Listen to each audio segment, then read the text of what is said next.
I'm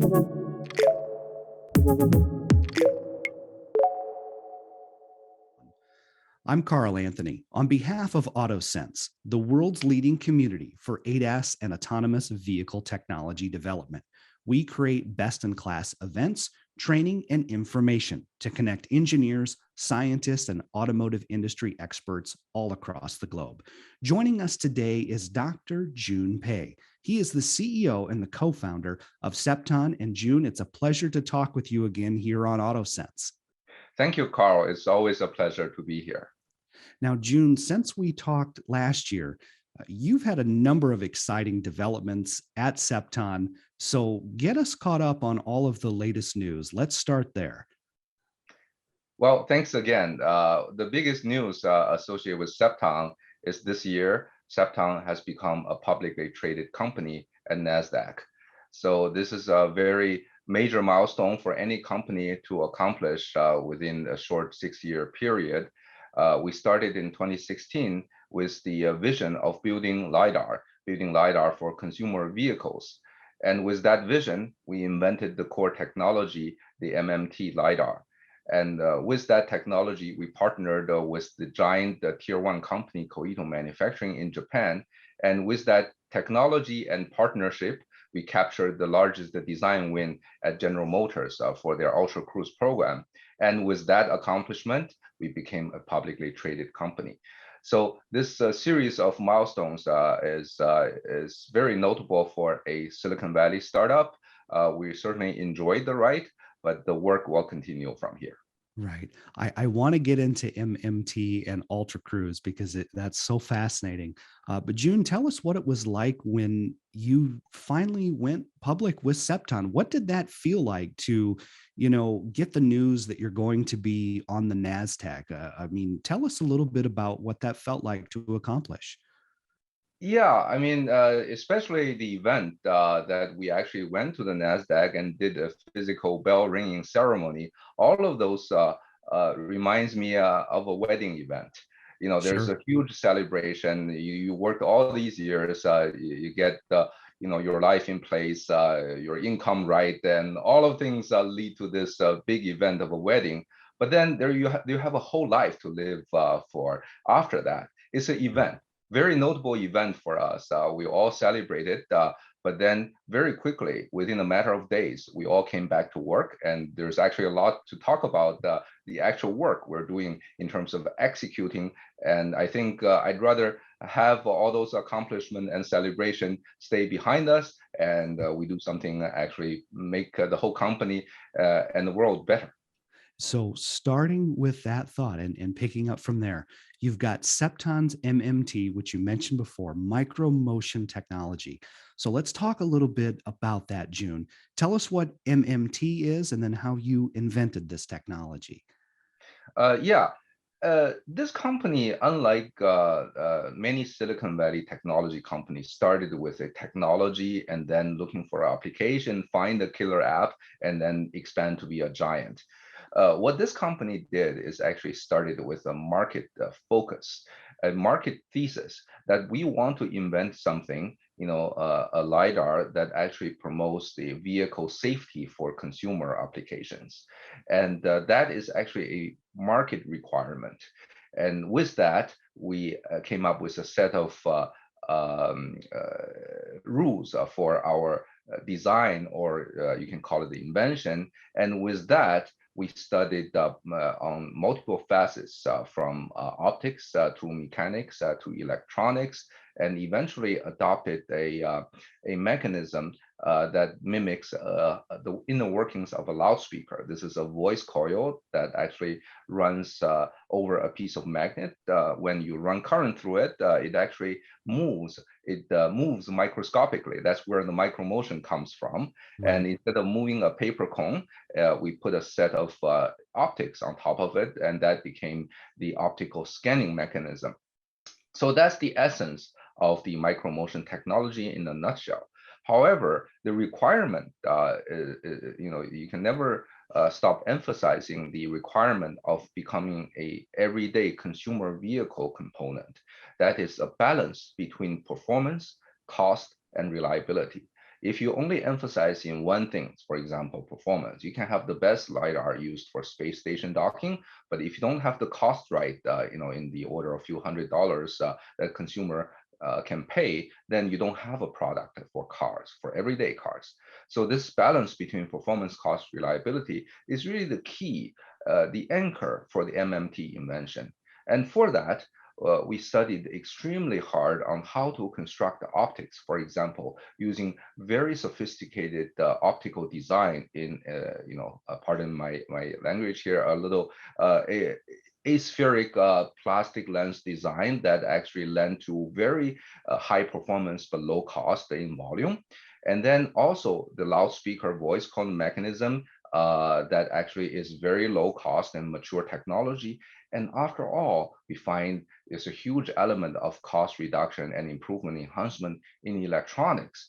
And with that, we actually spent almost 3 years developing a ASIC chip that captures the inner workings of MMT by moving the voice coil, firing the laser, detection, amplification, digitization, calibration, all of these functions that involves multiple sets of electronics in the past became a single chip for us, which cost a little over $1. So all of these things are actually enhancing the performance at the same time lowering cost. In summary, it's the optics, the mechanics, electronics in design and execution. So June, the last time, should say, since the last time we talked, and you mentioned it at the beginning here, you've publicized your support for General Motors and their Ultra Cruise platform with its LiDAR. So let's start there. I have several questions because I remember covering Ultra Cruise when it came out. So I'm excited to really pick your brain on this. So let's just kind of start at the beginning. How did you come in contact with GM and how did you get involved with GM's Ultra Cruise platform? Well, we were awarded the GM Ultra Cruise program actually quite a while ago, over 2 years ago. It's roughly in December of 2019. And the initial engagement with GM is actually 2 years even before that. So this is a very long process. In 2017, Okay. we started engaging with GM. This is only a little over a year after we started the company. And at the time, there are about 30, 40 LiDAR companies already in existence competing for this program initially.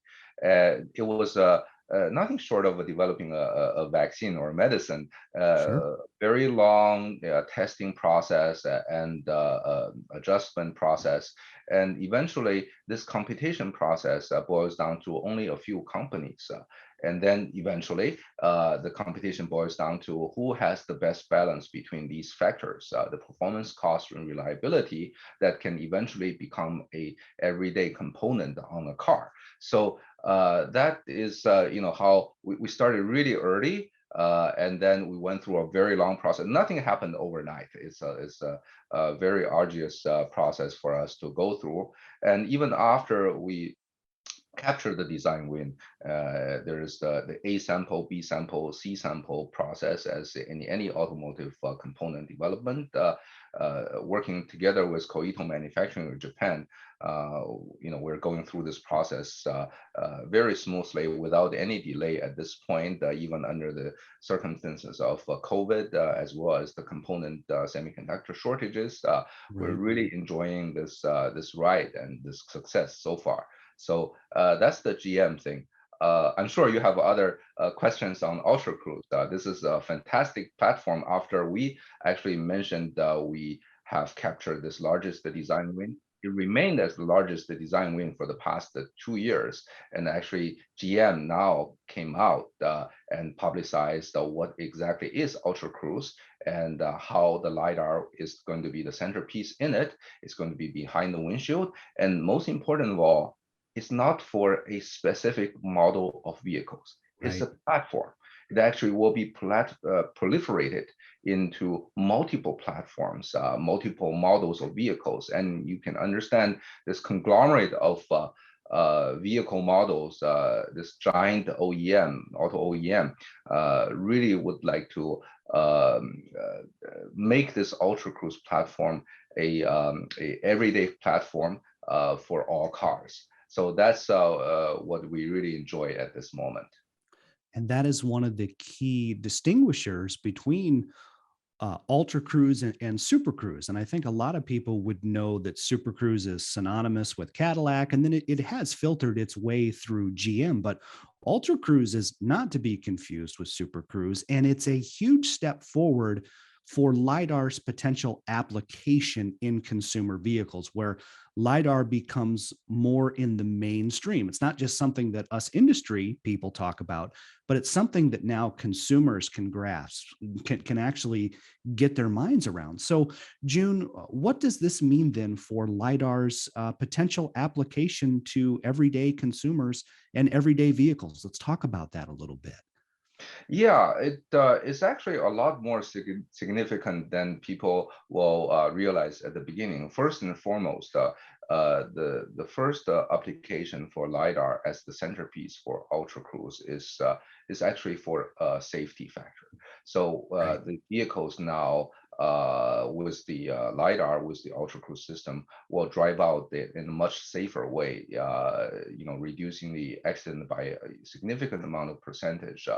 And that will also enable the autonomy of the system to expand from a very limited, a few 100,000 miles of paved and mapped roadway to quite a few million miles. So at least an order of magnitude more of the application space. So you can drive further, you can drive wider, you can drive in more places with more autonomous features, at the same time enjoy more safety. That's what the Ultra Cruise will do.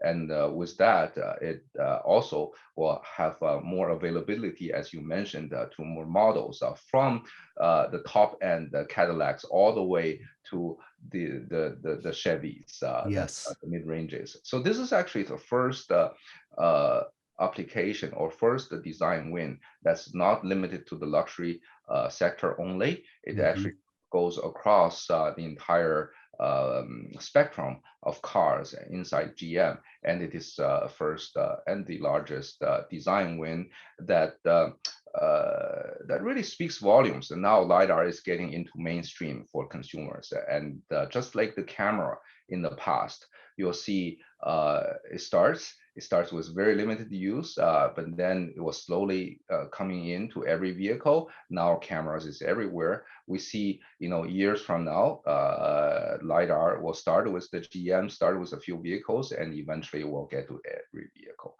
and will enjoy much safer driving and much easier driving. Right. So this expanse of LiDAR across more consumer vehicles. Now let's take it in the opposite direction, June. How do programs like Ultra Cruise, how do those affect the LiDAR industry?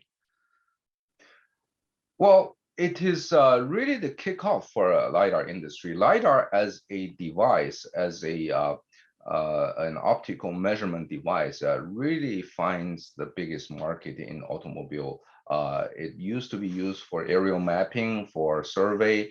Those are very, very small and niche market. And it is the automobile market that expanded the application for LiDAR. And that actually prompted a few dozen startup companies making automotive LiDAR.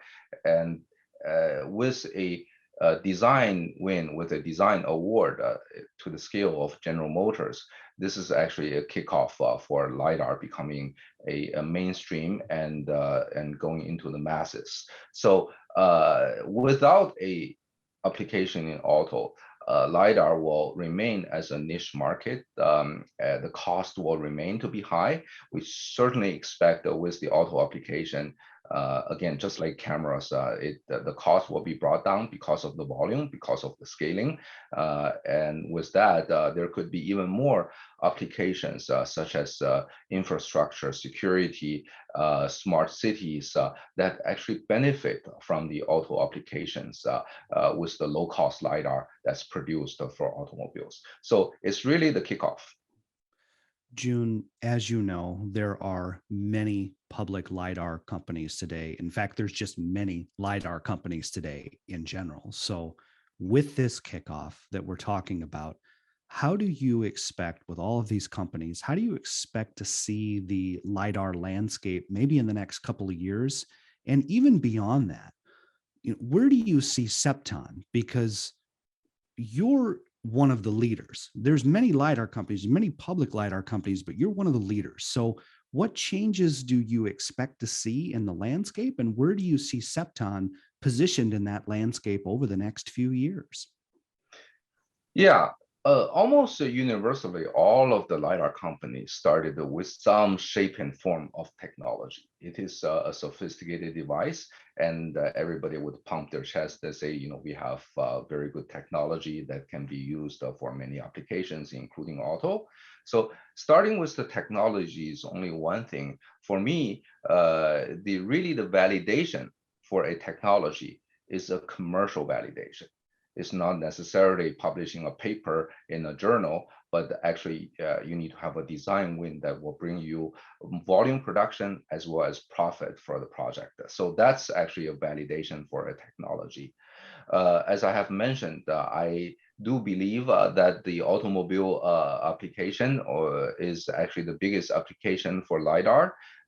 With that, I think there are many LiDAR companies right now tapping on different technology, different perhaps market somewhat, and inevitably these LiDAR companies, including us, will converge to automobile applications. And it's the design wins, it's actually the commercial traction in automobile application will eventually speak for which technology will dominate. And for us, for Cepton, we enjoy this largest design win, and we execute with very intense focus.